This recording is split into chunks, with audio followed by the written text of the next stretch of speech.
There are rumors that have come up to the Hill of a secretive project within the Department of Defense. I've been in a Twitter war. All of the 7 mountains of society to be taken over. Those people in the teachers' unions are Marxist, cultural Marxists, often gay. We're trying to recruit you to tuck your penis. If you believe in evolution, why don't you just kill people? I'm like, well then let's go fight. I'll just kick his ass. How's that?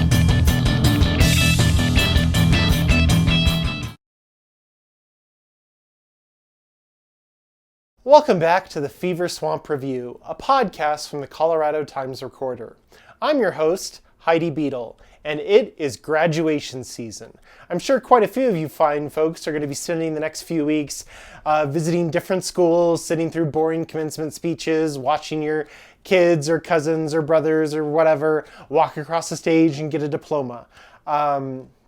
Today, we've got a very special boring commencement speaker for you. Colorado Representative Gabe Evans speaking to his alma mater, Patrick Henry University. Now, maybe you've heard about this nefarious cultural Marxist plot to take over institutions of higher learning and corrupt them and turn them into communist indoctrination centers that pump out social justice warriors. Lucky for us, there are bastions of freedom and liberty for Christians scattered across the country, and Patrick Henry College is one of those. It was founded in 2000 by a guy named Michael Ferris, who most of you probably don't know because you're normal people who don't write about conservative politics and read about the Christian right, but Mr. Ferris is kind of a big deal. He got his start in the 80s with the Moral Majority, which, if you remember from the last episode, were the people advocating for their right to abuse their children.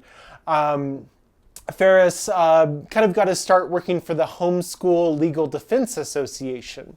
And I've actually kind of reported on the influence of that group with today's, kind of Moms for Liberty and these parental rights campaigns. The idea of parental rights was kind of pioneered by Ferris, right? He kind of codified or put into the vernacular, right, this kind of concept that actually your children are property and you own them and you should be able to do what you want with them because that is what God wants. And, for most people, your children, they turn 18 and then they go off and do whatever, which maybe upsets some parents who appear at a Moms for Liberty panel. But luckily for those folks, Michael Ferris founded Patrick Henry College, where even after 18, you can shuttle your homeschooled children into a explicitly conservative Christian private college where they will be steeped in Christian worldview and faith and conservative politics. Who wouldn't want that, really?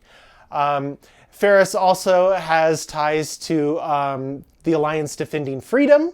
And if you're a fan of John Oliver, he actually did an episode this week on the ADF. We, of course, know them because they've been involved in the Masterpiece Cake Shop lawsuit and the 303 Creative lawsuit and the lawsuit against Colorado's pre-K funding, right, that they argued discriminates against religious institutions, and they are currently getting involved in a lawsuit with School District 49 about the trans athlete ban, and they're suing CHASA, and they're also representing a camp in Colorado because it's, following state laws and asking, it's like a camp space that's being used by a Christian organization, and the camp is saying that the Christian organization has to accommodate trans people. And these are all Colorado specific things brought to you by the Alliance Defending Freedom, which was, an organization run by Michael Ferris. And he went on to found Patrick Henry College.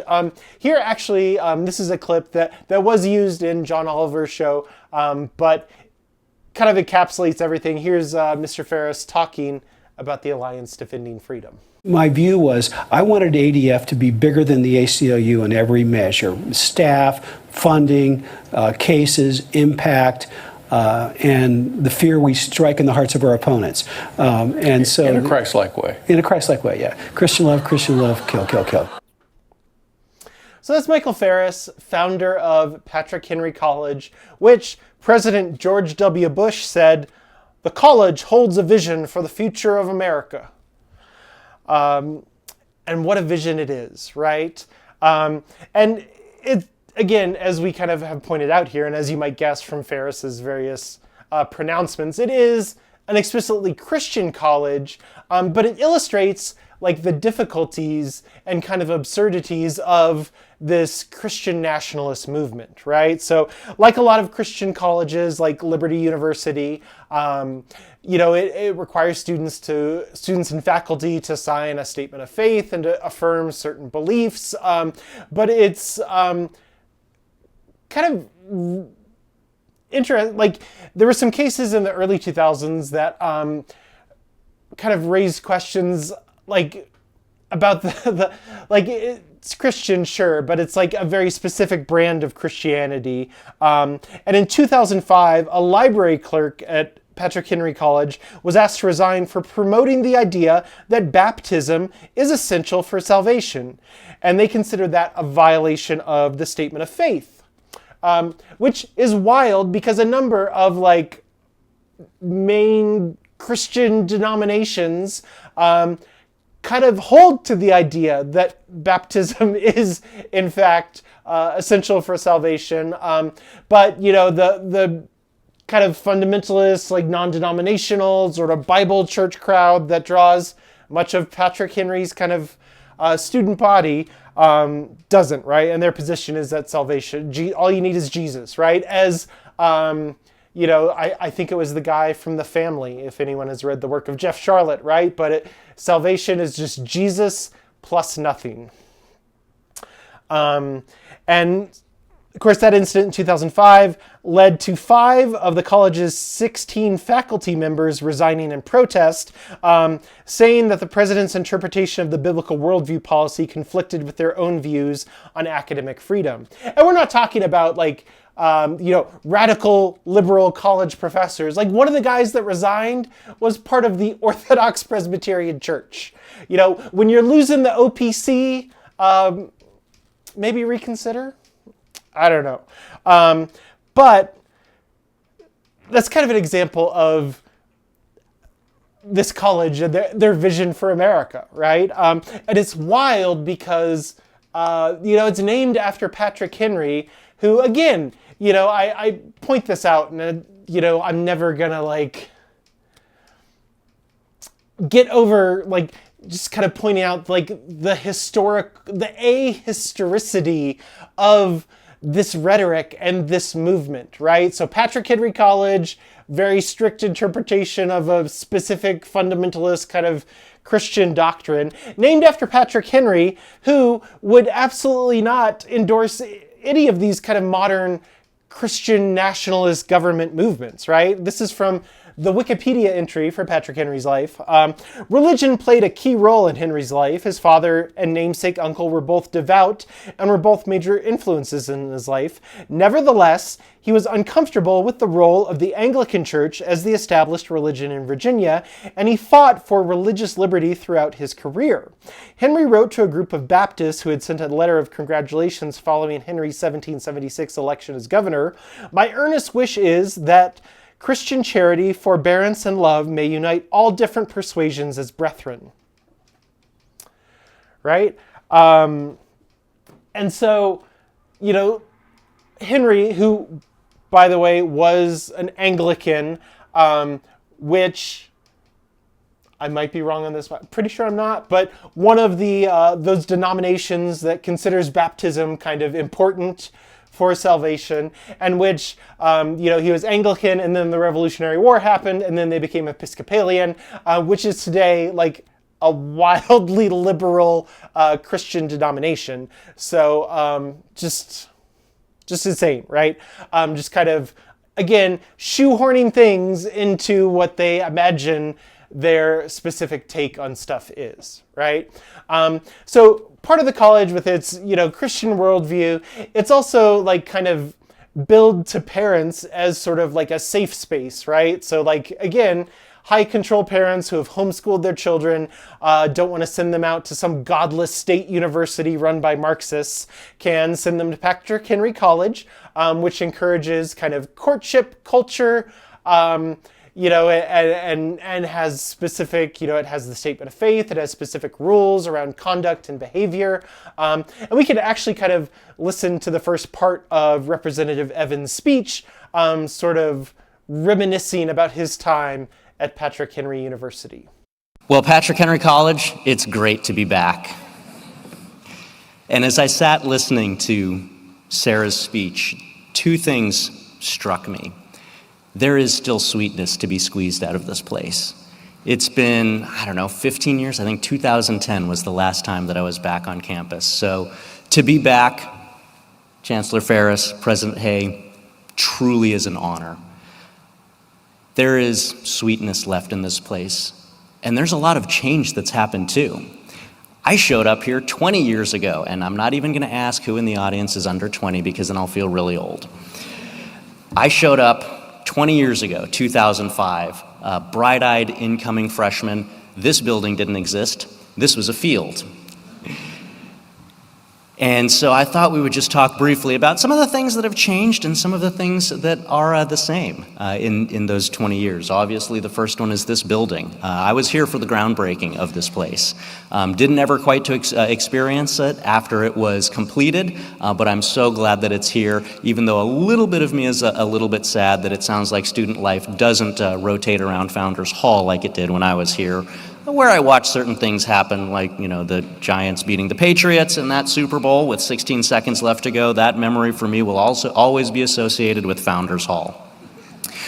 We only had 5 majors, if I recall correctly, when I graduated. We had government, we had literature, history, CLA, and journalism. We have a few more now. And then this is an actual question. Do we still have Lake Bob Day? We don't have Lake Bob Day. I guess that would be different. But that's a great segue, and I'm watching Dr. Hake over here shake his head, because one of my best memories of Dr. Hake is the biology professor telling us the pathogen load in Lake Bob, but we all know that Dr. Hake is a manly individual who's not scared of a few bacteria, and, celebrating Lake Bob Day with Dr. Hake taking a swim. Do we at least do baptisms? Okay, excellent. So I am a true PhDer. I was engaged my senior year, and so do we do candlelight ceremonies? Okay. So senior year, 2008, 2009, if you got engaged on campus, the girls, of course, being polite and refined, the keepers of morale, would, of course, do a candlelight ceremony. The boys, you got abducted and thrown into Lake Bob. The theory, of course, being if you got hugged after going to Lake Bob, then you would probably stick together. So I have been baptized. Does walking the circle, the Ferris wheel, if you're walking that circle with your significant other on the far side of the circle at dusk, does that still indicate seriousness? That you're strongly considering a relationship here? My wife and I walked the circle at dusk on the far side before we got married.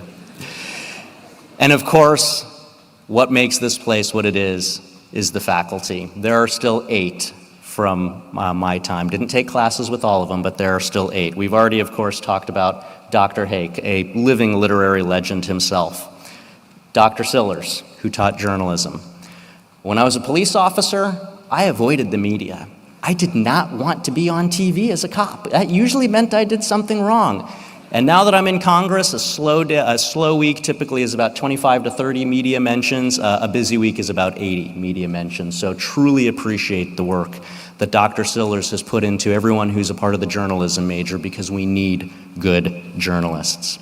As a lot of people have pointed out, right, countless kind of feminist writers, particularly Kristen Kobes-Dumay, but also, a number of other people, Patrick Henry's kind of complementarian, patriarchal approach to, gender and male-female relationships, as it has kind of in the broader church in America, can foster a culture of sexual abuse, right? And again, quite a few sort of incidences of this kind of conduct taking place. The beloved journalism professor that Gabe Evans quotes here, Professor Sellers, actually said this during a presentation with a campus speaker, right? When you have a culture of license where you can't tell the difference between what's full rape or fake rape and what's real rape, it makes dealing with real rape really, really hard.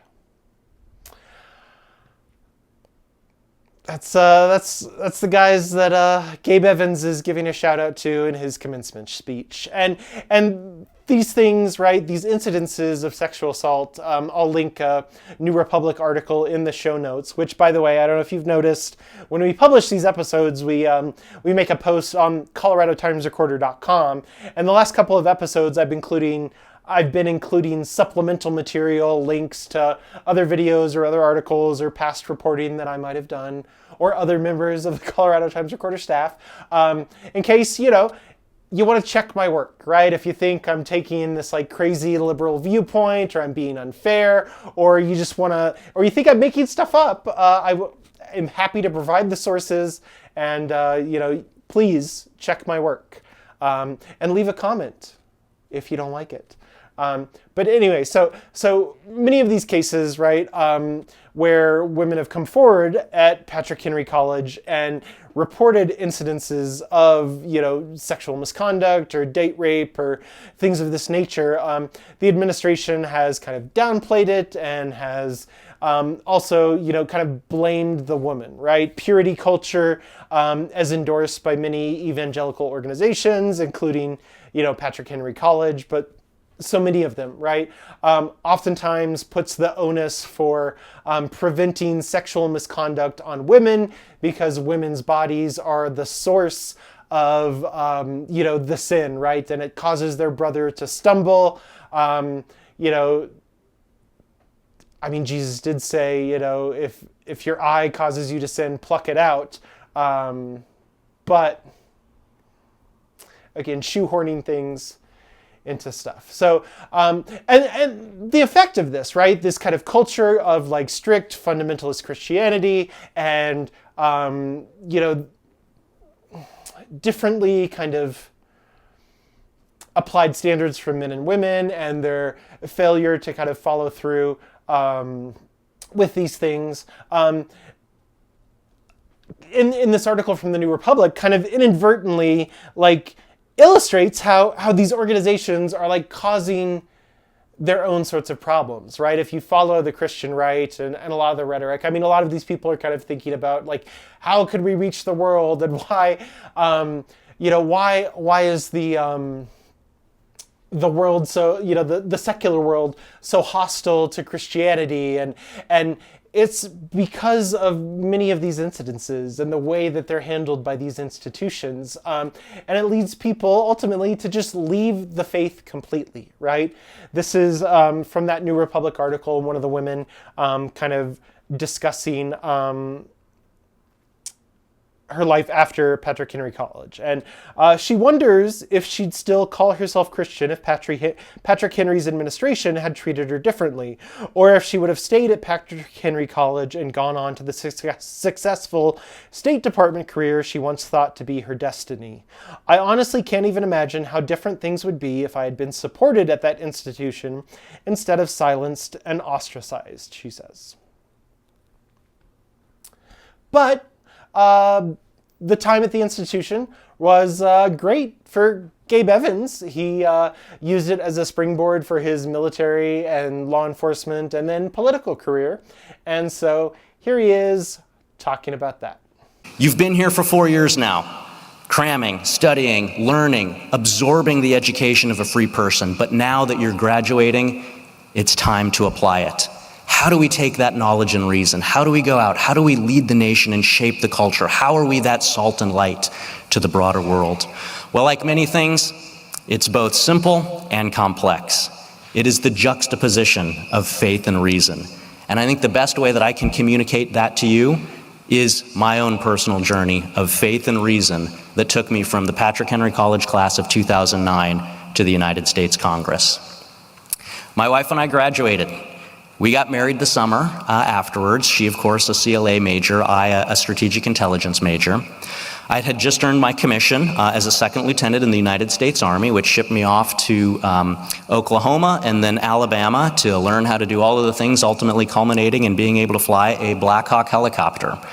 From there, we moved back to Colorado. In 2012, we welcomed our first son, and that was our first big test of faith and reason, because unfortunately, when Bruce, wave Bruce, he's here with us today, when Bruce was born, he was immediately whisked away from us in the hospital by all of the staff, who informed us that he had spinal meningitis. And they gave us a 15% chance that he would survive, and if he did survive, it was supposed to be with some sort of major complication, cerebral palsy, deaf, blind, something like that. And when you meet him after this speech, you will see that he is a perfectly healthy 13-year-old boy. A month in the hospital, praying, and praying some more that our baby would survive. And not only did he survive, he had none of the complications. He was born, and 5 months later I deployed overseas for 13 months. I left when he was 5 months old, came back when he was 18 months old. You talk about asking the questions, God, is this where you want me to be? Is this truly what you want me to do? That was a faith-building moment. But it was a faith-building moment, again, through the lens of reason, having just seen how God had worked mightily to be able to really physically heal a brand new baby boy. Joined the Army, I actually joined the Army in 2007 when I was here between my sophomore and my junior year. So joined the Army 2007. After that deployment, came back to the Colorado Army National Guard, where I learned that even though if you're flying Black Hawk helicopters, technically it's theoretically on paper a part-time job. It's a full-time job actually to maintain that flight proficiency, but they pay you part-time. So I had to go get another job to pay the bills, and that ended up being the Arvada Police Department. So for several years, I was both in the National Guard flying helicopters on nights and weekends, and then I was also a cop working the streets of Arvada, northwest suburb of the Denver metro area. Did those jobs for a few years, welcomed our second son, Samuel. If you thought the first kid was challenging, the second one was even more of a faith-building exercise, because at the 20-week ultrasound for Sammy, they told us problem. Don't know what, but problem. And as we continue to go back to the doctors and get those higher and higher levels of care, ultimately ending up with research doctors, because it was such a unique case, they eventually told us, we're sorry, your son's incompatible with life. But we prayed, we persevered. My wife is an absolutely ferocious advocate for her kids, born and unborn. And Sammy is now 8 years old, turning 9 next month. And he loves puppies, and you would not know to look at him what he's been through. Faith-building experience, but faith through the lens of reason. As a police officer, everybody likes cop stories, right? I saw this faith and this reason come together. I promoted in both careers, in the military and law enforcement, and you have to know your policies and procedures. You have to know everything that goes into safely employing aircraft or operating on the streets as a police officer. In law enforcement land, I had promoted to sergeant. And one of the biggest, most dangerous things that law enforcement officers can be involved in is a high-speed vehicle pursuit. And so at my agency, the rules were, if you think that you have justification for a vehicle pursuit, you still have to get permission from the sergeant to continue that pursuit. So I'm the senior sergeant on my shift. We have an armed robbery that occurs. Bad guy comes up at gunpoint, steals a truck from random citizen in the community, takes off in the truck.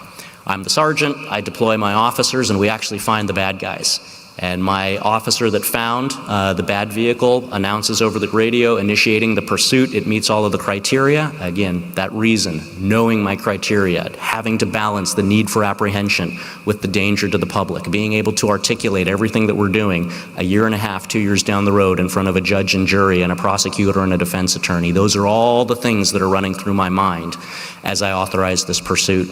The pursuit goes for a couple of minutes. My cops are better drivers than the bad guy is. Bad guy's bouncing into curbs, blowing out tires. He's down on rims. He's not going to be able to control his vehicle much longer. There's some pretty cool footage from a security camera where you see the bad guy drive by. He's throwing sparks from curb line to curb line because he's riding on rims, not tires anymore. And my cops are in pursuit. And so, like any dedicated bad guy, he starts shooting back at us. I say shooting back. He started the shooting. He starts shooting at us to get my officers to back off.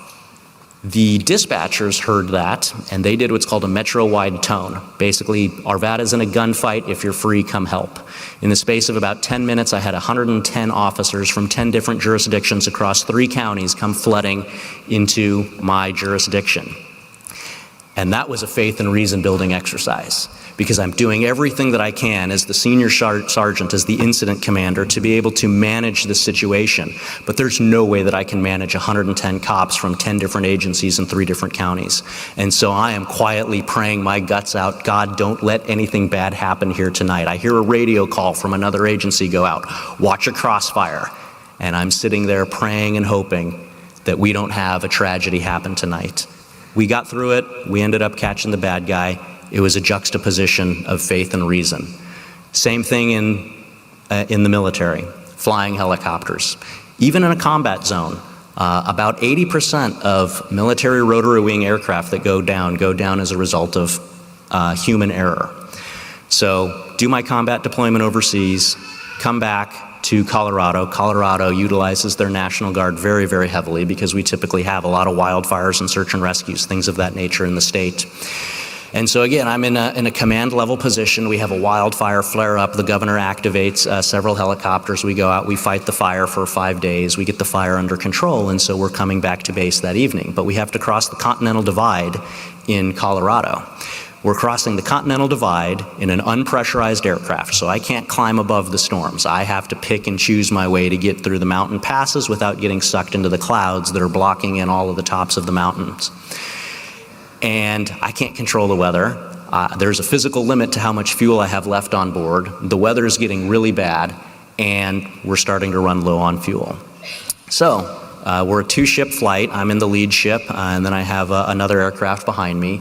And we start doing what we did as aviators, which is communicating, making decisions, coming up with our red lines, where we're going to make decision points to be able to safely land the aircraft, and as we used to say, go home and drink a beer. We landed that flight, and we had a public affairs officer with us who had been there to photograph the National Guard out fighting wildfires, make sure we get the media from that. And I won't say that it was I kissed the sweet ground sort of moment, but it was definitely tense. And we were very, very happy to land back on the ground. And so we get done, we park the aircraft, we put them away for the night, we're walking into where we're going to spend the night, and the public affairs officer comes up to me and goes, "Captain Evans, is this your outfit?" And I said, "Yes, sir, it is." And he says, "I've been taking pictures and publicizing the work that the military does for 20 years. And the amount of aircrew coordination and proficiency and trust that I just watched your crews display to be able to get these aircraft safely back to the ground through storms, doing a daytime to night vision goggle transition in the mountains." He said, "I've only seen one other time where military crews performed with that level of trust and confidence and competence in each other." And of course, I thought he was going to say Navy SEALs because they all go make movies, and so everybody knows about the Navy SEALs. But he actually told me it was nuclear missile crews. Live nuclear missile crews is the only other time that he saw that level of confidence and trust in each other. That's reason. That's knowing your job, knowing how to do the job, knowing how to lead and train and empower the others around you to be able to do that job. But it's also faith, because I can't control the weather. I can't control when we get released from the fire. I can't control which mountain passes we'll be able to get through and which mountain passes we won't be able to get through. And so throughout my career in the military and law enforcement with my kids, I saw that juxtaposition of reason and faith, and the importance of knowing reason, knowing your job, as it says in Proverbs. Do you see someone who excels at their work? They will stand before kings. They will not stand before unknown men. Study to show yourself approved workman, diligent, but also know that you need the faith element as well, because there are things you just cannot control. And that faith is every bit as strong, if not stronger, than the reason, because that faith kept helicopters flying, that kept my cops safe, that kept us from being in terrible situations that could have occurred and that would have occurred outside of the span of control of my reason. Well, it turns out that's just a proving ground for the Faith and Reason Challenge that I'm about to take next, because in 2021, my wife and I felt that God was leading us into a totally new direction, and that was politics. I'm a police lieutenant. I had stepped away from the military a few years earlier because I just didn't have the time to be married, have 2 boys, do helicopters 25 hours a week, and go do cop stuff another 50 or 60 hours a week. So I'm focusing on my law enforcement career. I've promoted a few times. I'm making solid 6 figures. Life feels like it's okay. You all went through COVID as a result of just, how the times shook out. During all of that time, I'm a police lieutenant trying to keep my cops safe, operating in the community. And things got really bad really fast. And so I'm asking and I'm praying and I'm talking to God, what do you want me to do? Do I need to stay in law enforcement, or is it time for a change? And through a series of just wild, what the world might call coincidences, we made the transition into politics. As you heard, we raise a few cows. On a Sunday afternoon, all of my cows, I don't know what got into them. We think that the angel that talks to Balaam's donkey also has a side business in cows, because my cows went crazy, tore down the fence, ran away. And I'm sitting there on a Sunday afternoon. I sat down and I was like, I don't know what you want, God, but it seems like everything's going wrong. I'm open to any suggestions you have. 2 days later, one of our local activists called me and said, Gabe, the redistricting is completed in Colorado. You now live in the geographic center of a safe conservative district with no incumbent. You need to go run for the state legislature. And I said, yeah, but I make 6 figures now. Do you know what state representatives make? Not much. No way I can feed a family and pay a mortgage on that salary. And my wife steps up and says, I have a bachelor's degree from Patrick Henry. I have a master's. I can go back to work. And I laughed and I said, yeah, I've been trying to transition out of law enforcement for 18 months now. I've gotten 0 job offers. A week later, she had a job. So we said, okay, God, I guess we're going to go take this wild, crazy leap here. And so I step away from law enforcement and start running for the state legislature, right? But I've worked since I was 14. And so Ann is making enough money for us to survive, but not a whole lot more. We took about a 60% pay cut to make that transition. And so I said, all right, well, I'll at least try to get a part-time job. I got a part-time job as a literally delivery boy. Drive around, you've got Uber Eats and things like that. I was doing the same thing basically for one of these big delivery companies, driving around in my personal vehicle delivering packages. And so you wear the little uniform so that people know you're not some creepy person canvassing their house for a burglary. Of course, they didn't have any clothes in my size, the uniform, so I was wearing a double XL set of pants and a double XL jacket, because this is in January of 2022. And I'm hating my life right now. I used to be cool. I used to be a helicopter pilot. Not only did I used to be a helicopter pilot, I used to be the commander of the organization. When I went places with 5 or 6 Black Hawk helicopters and 20 air crew, and when we landed, we kind of ran the town. And if I wasn't doing that, I was a police lieutenant. I was the commander of the night shift. And whatever I said went. And in the space of about 2 months, I had stepped away from the military earlier, but I stepped away from law enforcement, trying to get into politics. Nobody knows who I am. And I'm trying to make a little bit of money on the side so we don't go completely broke as a delivery boy, wearing double XL clothing that doesn't even fit. And of course, where do I get sent to go deliver packages? Well, I get sent to Centennial Airport in the Denver, Colorado area, where I used to land with 6 helicopters and was kind of a big deal. And then after that, I went to Buckley Air Force Base, where I used to be a commander and had the helicopters and was kind of a big deal. And now I'm there in clothes that don't even fit to go deliver packages to people. And of course, I'm struggling, going, God, what in the world did you just have me do? And boy, oh boy, I sure hope this actually was you and not just me having delusions of grandeur and making up some sort of ridiculous life decision that isn't actually what you want. And I still remember driving off of Buckley Air Force Base after delivering some packages. There was just all of a sudden a sense of peace and calm that came over me that said, remember where you are right now, because things are about to change. And so made the transition from law enforcement into the state legislature. We ended up winning our race. Like I said, it was a safe conservative seat. And I get to the state legislature. I'm a state representative in Colorado, in the super minority, where I have absolutely zero authority or power to be able to influence or do anything. And oh, by the way, I still took a 60% pay cut to do that and watch every bad piece of legislation pass into law because I'm in the super minority. So I've been doing this job for 4 or 5 months, and all of a sudden, I start being recruited for Colorado's 8th Congressional District, one of the toughest seats in the country. I've been elected for 5 months. It's a little bit easier, they say, the second time around when you're the incumbent. I would really like to be the incumbent in a race, but no, I won this seat, and 5 months later, I'm being recruited to go consider a run for Congress. State legislature, I think I raised $40,000 for that seat. The recruiters that are talking to me are telling me, yeah, Gabe, to go have an actual viable chance of flipping this district, you need to raise $100,000 in the first 3 weeks. And you probably are going to need to raise somewhere between $3 and $4 million total dollars. This is probably going to be a $40 million contest. I'm a cop and a soldier. Like, a couple $100 is a lot of money to me. So hearing those numbers was just astronomically, mind-blowingly huge. And I asked the question, where do you get that money from? And they say, oh, well, you just go, you hit up your friends and your family. I don't know about y'all, but my friends and my family didn't have $100,000 of chump change laying around. But God provides. I came to this campus in 2005. My wife is actually from this area. She was here for the groundbreaking of Patrick Henry College, period, when there was nothing here. How old were you, Ann? 11, maybe?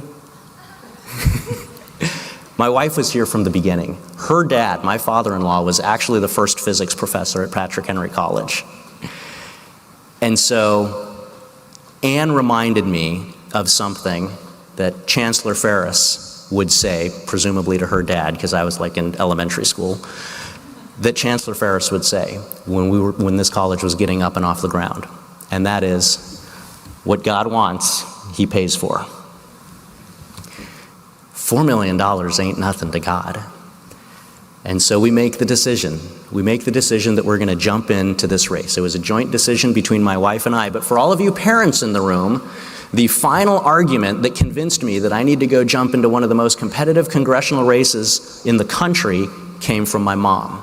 I'm talking to my mom and I said, Mom, in Colorado, the rule is you can only be on the ballot one time. So in 2024, I'm either on the ballot for my nice, safe state legislative seat where I'm a safe incumbent, or I'm on the ballot for one of the most competitive congressional races on the planet with no guarantee that I win. And if I lose that race, I'm out.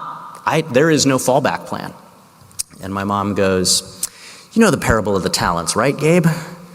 And I go, yes. And she goes, don't let your state legislative seat be your one talent that you were afraid to invest, and so you buried it in a hole in the ground. And of course, I had no comeback to that. So I was like, well, I guess I'm running for Congress then. So parents, don't discount yourselves and the impact and the influence that you've had on raising these fine young men and women. We jump into the race. It was never easy, but literally at every moment, and not a second before, we met our goals. We met our fundraising goals. We met every other political and strategic goal that we needed to hit in order to be able to not only get the campaign off the ground, but then be able to run, again, one of the most competitive races in the country. I always thought about the verse, thy word is a lamp unto my feet and a light unto my path. Now I'm a cop, right? We have big, bright flashlights. This isn't the sort of light and lamp that we're talking about. We're talking about the old school oil lamps that lighted maybe a step or two in front of you. And that means that you have to take the next step by faith. You don't know where that path is going. You don't know what's 2 or 3 steps down the road. All you've got is the light to see the very next step. And so in faith, you are taking those steps. But it's faith that is rooted in reason. Real, solid, true reason. And that faith is something that was grown full circle all the way back here at Patrick Henry College. It is a faith that to me is worth winning a $40 million race. It is a faith that resulted in the President of the United States campaigning for me, in the Speaker of the House, the Majority Leader of the United States House, and the Majority Whip doing 6 separate events for me in my district to help us be able to win this seat. That faith began in reason. It's rooted in reason, but it's beyond reason, and it extends beyond reason. We see through a glass dimly now, but later on we see more fully. That's the faith. This is the part where I'm a little worried about my philosophy professor here giving me a grade. Because in philosophy, we talked about Kierkegaard and fear and trembling. And what is the juxtaposition of faith and reason? Is faith something that's irrational, something that the knight of faith is alone in because he can't communicate it or express it? Is this something where you make the leap into the abyss of the absurd based on the virtue of nonsense? Or is this something that is real and solid, more real and solid than reason itself? And I can tell you the answer for me and for all of you and for all of us that live in this world that God has created is it's the latter. We had to work hard. We had to raise the money. We had to come up with the messaging. We had to do all the things that you have to do to be able to win a congressional race. But there was more to it than that. There was the faith of taking that next step and knowing that God is writing the story and he writes a better story than we ever could have. He is the potter, we're the clay. And so what happened? Well, we didn't actually know on election day. We had to wait 5 days afterwards. It ended up being the second closest win in the country. There is a 3-vote conservative majority right now in the U.S. House. And with the second closest win, I'm one of those 3 majority makers. We got there beginning with reason, but it was faith that got it across the finish line. The post-election analysis said that we should have lost the race by 1.5 points. But we actually won by 0.7. What was the deciding factor? Well, that analysis said it was candidate quality. What does candidate quality mean? Well, it's the story that you've just heard. It was the education that I got here at Patrick Henry College. It was the faith-building experiences of being in the military, being in law enforcement, being a husband, being a father, taking that step of faith to take a 60% pay cut, stepping out of law enforcement to go into politics. That is what candidate quality was. I had no idea in 2009 that that was the path that God would set me on, and that resume of life experience, of reason, would be able to build the candidate quality necessary to flip, again, one of the most competitive seats in the country. So what's my message to you today? Well, I stand here in front of you as living proof of what it is to live out your life rooted in reason, but bolstered by faith that extends beyond reason. You're graduating today from a very rigorous school. You've studied, as Paul says to Timothy, to show yourselves approved workmen. As God says to Isaiah, come, let us reason together. We all know that Paul spoke on Mars Hill, and he used reason.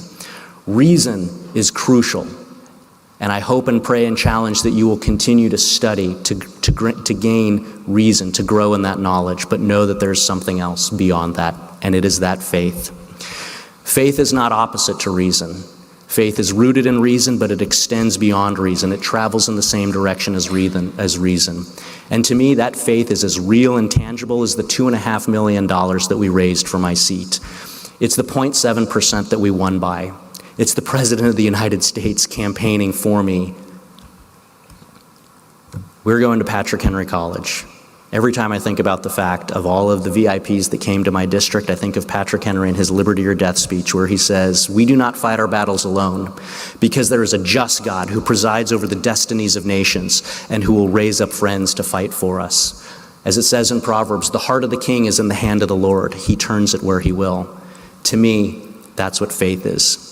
Faith for me right now today is a 3-vote majority in the U.S. House of Representatives, with me being one of those 3 votes. It's the faith and wisdom to go on, knowing that functional control of the United States House of Representatives will probably run through my district again in 2026. So here's my charge to you. As you graduate today, as you wonder what that road forward will look like, as you grapple with the challenges of leaving the support network, leaving the friends that you've made, know that you are taking with you the combined forces of faith and reason, and that faith complements the reason in ways that are more real and more tangible than really anything that we're even able to touch these days. Follow the greatest commandment. Love the Lord your God with all your heart, soul, mind, your strength. Follow the second greatest commandment, to love your neighbor as yourself. And remember that even as you separate and go your ways, you have a friend that sticks closer than a brother. As Micah said, seek justice, that's reason. Love mercy, that's reason. But walk humbly with your God, that's faith. And that faith is the same faith that took me and my wife from graduating Patrick Henry College in 2009 to United States Congress now. Thank you all so much for coming. Congratulations to the graduates. God bless you all. God bless Patrick Henry College, and God bless the United States of America. And there you have it, right? Evans himself describes how his time at Patrick Henry College put him on this kind of path, right? It did what it was supposed to do. It pumped out, a young man with conservative values who has gone on to espouse those values in the state legislature and now in Congress. And he is considered broadly, a shining example for the university. The other congressman from Patrick Henry University is Madison Hawthorne. He didn't finish school because he had to drop out after allegations of sexual harassment. And then he later kind of left Congress after he leaked, he made this offhand statement to, maybe it was InfoWars or something, about kind of the coke-fueled swingers parties that Congress has at the Capitol, which I'm sure Craig Spence could tell us a thing or two about that if he hadn't been killed, committed suicide, right? Would have started a whole Blue and On thing. I'm sorry. Look it up. Anyway, but yeah, so Madison Hawthorne, also a product of Patrick Henry University, and another number of other people, right? And so Gabe Evans is currently the congressman for one of the most hotly contested districts in Colorado. We've already got Yadira Caraveo, who was the incumbent who Evans ousted for the seat, announced her candidacy or plans on running, as well as Colorado Representative Manny Rutinel, who has a lot of popularity. So there's a lot of attention on this very contentious congressional seat. And as Evans himself pointed out, the seat is one of the ones that, is contributing to the current Republican majority in Congress. So it's a big deal. There's going to be a lot of attention paid to it. There probably should be, maybe, as we at the Colorado Times Recorder would suggest, equal attention paid to Patrick Henry College and, the ADF. Thank you, John Oliver, for shining some light there. If you have enjoyed this podcast, and even if you haven't, please like and share and subscribe and leave a review and follow us on social media, Facebook, Instagram, Blue Sky. We're on TikTok now, so you can see some little TikTok vids. Check it out and enjoy graduation season. Hopefully your speakers are as engaging and exciting as Representative Gabe Evans was. Stay safe out there.